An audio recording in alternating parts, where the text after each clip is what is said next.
আয়, সাথে নিয়ে আয়। আপনারা ভয় পাবেন না, দাগ কাটিয়ে দিচ্ছে এটা দাগ। ওই দাগ কোনো চলতে পারবে না।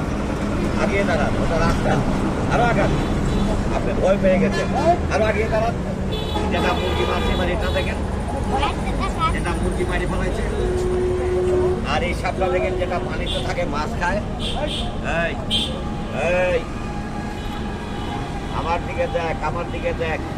ওইদিকে দোকান, একটু আগিয়ে দাঁড়ান। আমি এইদিকে ছাপবো সাপ, আমি এইদিকে ছাপবো, একটু আগিয়ে দাঁড়ান। ওই যে ওই সাপটা দেখেন। শিক্ষিত লোকের বাবার বড় লাগে না, দাগের সামনে আগিয়ে খারাপ, পিছনে দোকান, একটু আগিয়ে দাঁড়ান। ভয় নাই, ওইদিকে আগিয়ে দাঁড়ার জন্য তোমার তোর তো সাহস আছে, তুই ভয় পাইস কেন? এই যা বাক্সটা, যদি আপনি কায়দা জানেন, সাহস থাকে, আপনিও ধরতে পারবেন। সাপ ধরা কোনো জাদু মন্ত্র নাই, ওটা মিথ্যা কথা। সাপ ধরাটা কায়দা আর সাহস।